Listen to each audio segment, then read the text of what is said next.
Good evening, everyone. Welcome to NTD Tonight. I'm David Lamb, sitting in for David Zhang. Here are some of today's top stories. The top United Nations court is ordering Israel to halt its military operations in the city of Rafah. Classic cars versus California's carbon neutrality goals. Is there a future for vintage gas-powered cars in the Golden State? Counties in eastern Oregon want to join Idaho. What sparked the movement? Could the two states actually move their border? First up, the latest developments about the conflict in the Middle East.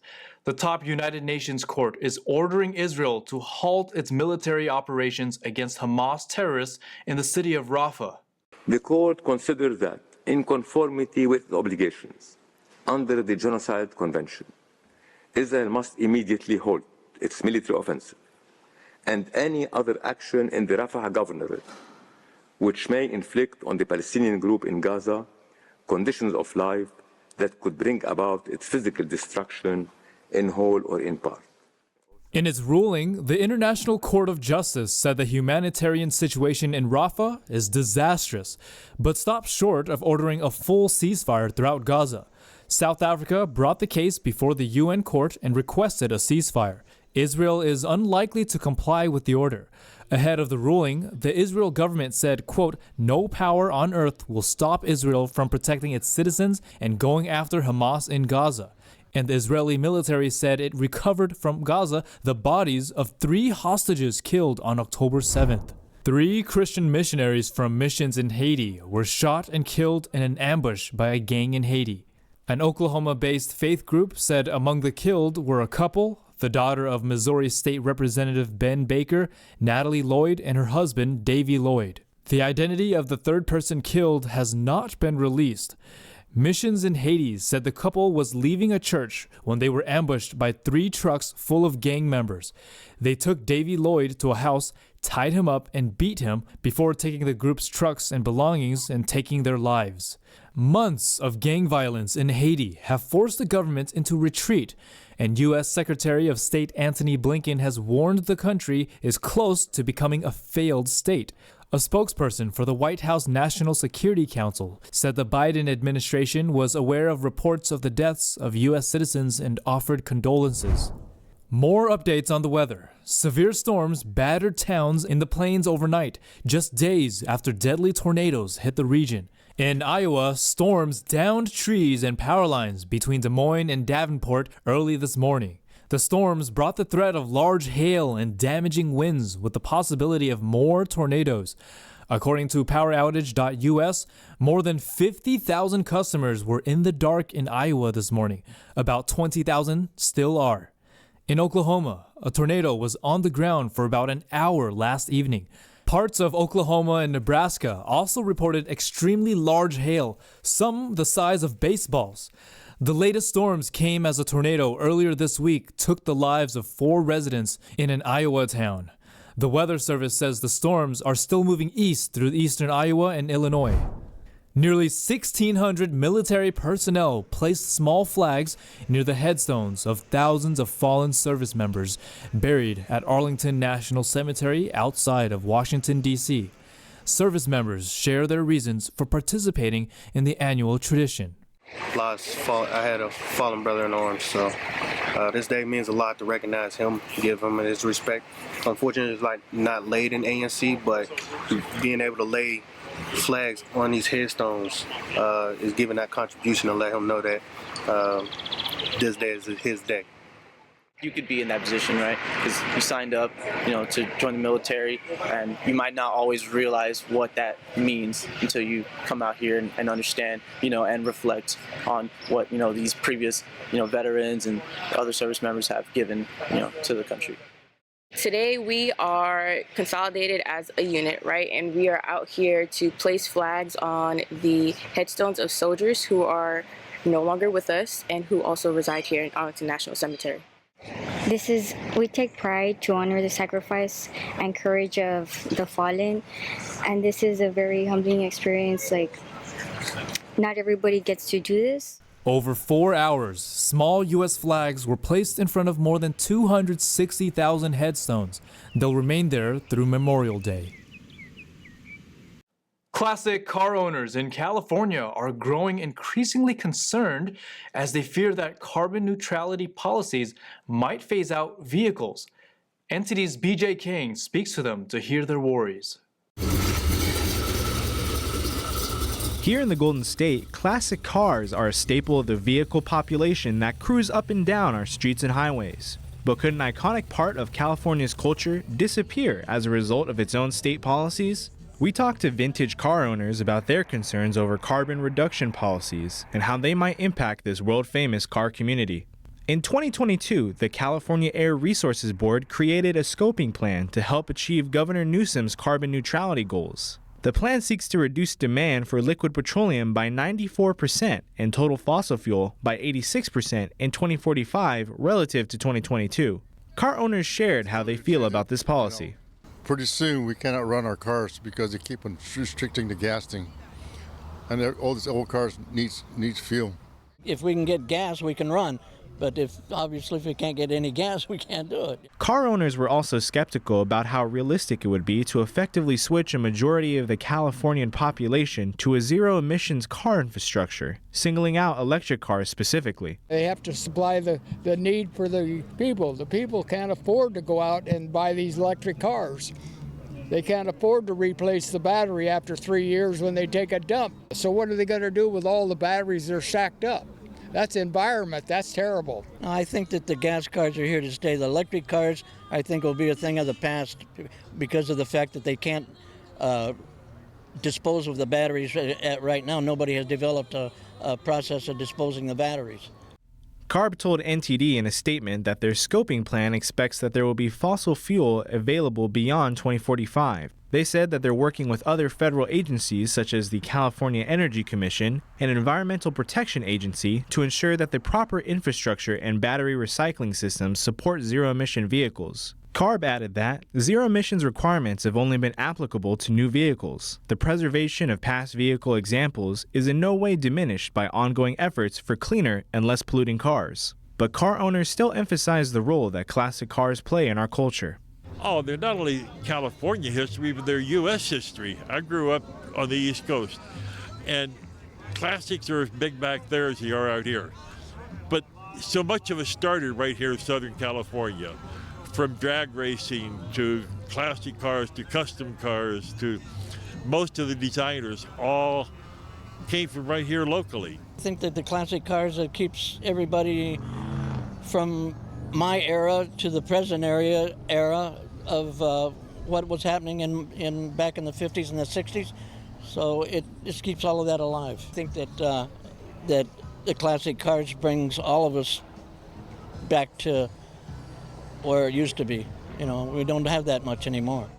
In response to that, CARB stated, "There has been so much discussion about what is different about zero-emission vehicles that many forget how much remains the same. I have no doubt that in the future, just as there will still be owners of 23 or 32 Fords, 64 VW buses, or 67 Camaros, somebody's classic may be a 2010 Tesla Roadster or a 2011 Leaf," insinuating that the legacy of classic cars will only be expanded and not erased. BJ Kang, NTD News, California. The movement of counties in eastern Oregon to join Idaho is gaining traction with the passage of Measure 786 in Crook County, Oregon. The residents have signaled their support to join the growing number of counties that seek to move the Oregon-Idaho border. The Greater Idaho Movement, which is made up of residents from eastern Oregon counties seeking to join the state of Idaho, is gaining momentum. Fed up with the left-leaning policies dominating the state, their goal is for 14 counties and 3 partial ones to join their conservative-leaning neighbor, Idaho. Executive Director Matt McCaw shares with NTD more on the movement. On Tuesday, we got our 13th county, Crook County, passed our measure. And so we're now 13 for 13 in Eastern Oregon. And what we know is that the people of Eastern Oregon think this is a good idea. And the people of Eastern Oregon are telling us with these votes, we want our elected leaders to make these border talks happen. And we want to look into the possibility of moving that border and changing our state governance. McCaw said that East and West residents of Oregon sharing governance has caused a lot of tension and has been going on for a long time, and moving the border 200 miles west would calm that political tension. The people of Eastern Oregon are different from the people of Western Oregon in just about every way that you can possibly imagine.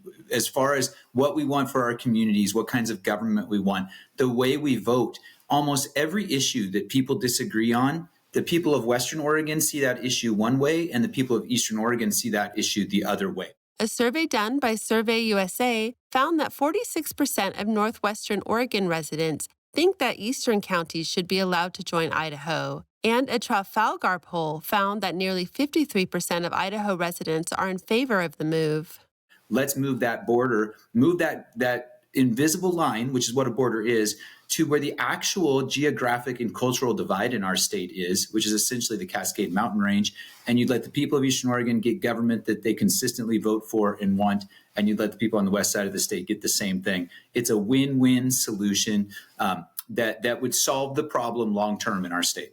In 2023, the Idaho House passed a memorial inviting the Oregon legislature to begin border talks. And if both state legislatures approve that, they can come to an agreement. The border changes, it goes to Congress, and if Congress signs off, it's done. It's a process that's been done multiple times in the history of the United States. The Greater Idaho Movement states that its success depends on whether they are able to convince Northwestern Oregon to let their counties go. Helen Billings, NTD News. We'll take a short break now, everybody, but here's a look at what we have for you when we come right back. Documentary filmmaker Morgan Spurlock has passed away. More on his legacy. A new star added to the Hollywood Walk of Fame. He's joined by family and A-list co-stars for the celebration. Nearly 3 million people are expected to pass through airports this Memorial Day weekend. We'll hear from some travelers and their plans. Those stories and more coming up on NTD Tonight.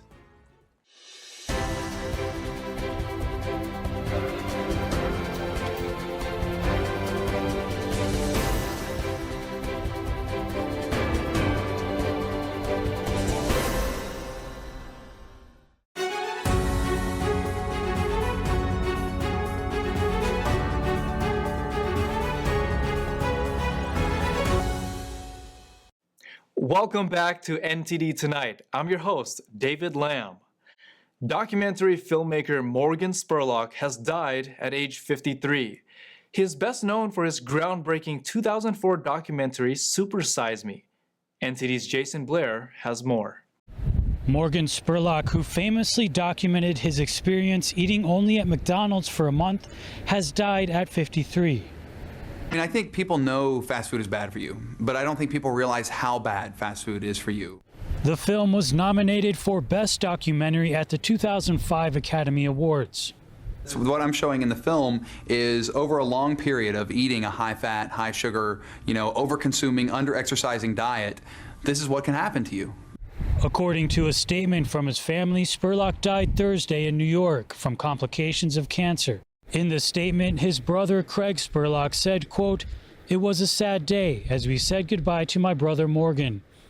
Morgan gave so much through his art, ideas, and generosity. The world has lost a true creative genius and a special man. I am so proud to have worked together with him." Following Super Size Me, Spurlock went on to direct 70 documentaries and TV series. Titles include Where in the World is Osama bin Laden, 30 Days, and Super Size Me 2 Holy Chicken. Jason Blair, NTD News. Marvel star Chris Hemsworth gets his own star on the Hollywood Walk of Fame. Other A-list actors joined him for the ceremony. Australian actor Chris Hemsworth was honored with a star on the Hollywood Walk of Fame on Thursday, and his A-list co-stars Robert Downey Jr. and Anya Taylor-Joy were on hand to show support. Hemsworth was also joined by his family and George Miller, the director of Hemsworth's latest blockbuster, Furiosa, a Mad Max saga, which hit cinemas on Friday. And again, it's kind of a dream state sort of quality to it. I feel like I'm about to wake up. And so to be here now And to have this dream be reality, to be a much larger kid than I was then, but still be doing the same thing, which is living out my passion and my dream, is, again, hard to put into words. It has a very surreal quality to it. But again, I'm beyond grateful for it. Robert Downey Jr., who starred with Hemsworth in Marvel Studios' Avengers film franchise, said he had reached out to fellow castmates and asked them to describe Hemsworth in 3 words. First off, Renner says, absurdly, annoyingly amazing. Ruffalo came in strong with friend from work. Oh, that's a callback, now I get it. Scarlett got to the heart of it with sensitive leading lady. Captain America calls him second best Chris. Hemsworth became a household name when he played Thor in the 2011 Marvel film before going on to become a Marvel franchise regular. He also starred in Men in Black International and 2 Extraction films for Netflix. A Michigan dairy worker has been diagnosed with bird flu, the second human case associated with an outbreak in U.S. dairy cows. Health officials say the risk to the general public remains low. U.S. and Michigan health officials said the worker had been in contact with cows presumed to be infected, experienced mild eye symptoms, and has recovered. In a statement, the U.S. Centers for Disease Control and Prevention said a nasal swab from the person tested negative for the virus, but an eye swab tested positive, indicating an eye infection. Risk to the public remains low, but farm workers exposed to infected animals are at higher risk. Health officials said those workers should be offered protective equipment, especially for their eyes. In Michigan, our public health system, in partnership with our local health departments, has a very robust symptom monitoring process. And so we've been working very closely in a collaborative way with farm owners, farm workers, our colleagues in agriculture to make sure that we are monitoring for even the mildest symptoms in folks who are working on impacted farms. And as a result, we've been able to test 35 individuals who developed some sort of symptoms, and now we have had 1 individual test positive. The first case happened in March when a farm worker in Texas was diagnosed in what officials called the first known instance globally of a person catching this version of bird flu from a mammal. That patient also reported only eye inflammation and recovered. On Wednesday, Australia reported its first human case of avian influenza in a child who authorities said had been infected in India but made a full recovery. A different highly contagious strain was found on an egg farm. Since 2020, the bird flu virus has been spreading among more animal species, including dogs, cats, skunks, bears, and even seals and porpoises. The detection in U.S. livestock earlier this year was an unexpected twist that sparked questions about food safety and whether it would start spreading among humans. What we have not seen is any sort of sustained human-to-human transmission, and that means that the risk to the general public is low. The virus has been found in high levels in raw milk of infected cows, but government officials say pasteurized products sold in grocery stores are safe because heat treatment has been confirmed to kill the virus. The Transportation Security Administration predicted that Friday will be the busiest day for air travel over the long holiday weekend, with nearly 3 million people expected to pass through airport checkpoints. I heard from some travelers earlier today. On Thursday, TSA screened just under 2.9 million people, coming close to breaking the record set on the Sunday after Thanksgiving last year. NTD spoke to travelers about their Memorial Day weekend. We're going to go home and visit some family. We live away from family, so it's just going to be going back and just hanging out with family, having her meet the great-grandparents, and getting to have a good first experience with her on a plane. I'm home for graduations, family graduations for high school. I'm excited. My brother's graduating from high school next week, so. Now, people we spoke to said they didn't notice it to be more busy than usual because it's still an early Friday morning and they booked their flights ahead of the Memorial Day rush. Now, the spokesperson for San Jose International Airport here in Silicon Valley told us that on a typical weekend in May, they usually have about 55,000 passengers going to and from. But this Saturday and Sunday, they're expecting almost 80,000 people. That's a 45% jump. The flight costs weren't bad. It probably was more on the expensive side because I booked it a little last minute, but compared to like winter breaks and spring breaks, it was cheaper than those. For 5 people, it was like $1,500, but I bought them a long time ago, so there was no sticker shock because I knew this was coming, so it wasn't a surprise move. Actually, it was pretty empty this morning. I flew from Eugene, so there's almost no one there, so it was really nice. I am expecting it to be a little bit busier on Monday. Highways are also likely to be jammed the next few days. Depending on what they were saying on the news this morning, that people might be driving more than flying. AAA predicted a busiest start of summer weekend in nearly 20 years, with around 44 million people expected to roam at least 50 miles between Thursday and Monday, with 38 million of them taking vehicles. As we've seen, people are traveling this weekend to visit friends and family, which brings us to this XO sculpture, which represents hug and a kiss. And if you look closer, the birds symbolize safe flight and traveling. Reporting in San Jose, California, David Lamb, NTD News. Stay tuned for China in Focus with Tiffany Meyer coming up next. China testing its ability to seize Taiwan. How is the U.S. responding to the massive drills encircling the island? More on China in Focus with Tiffany Meyer at 9:30 p.m. Eastern.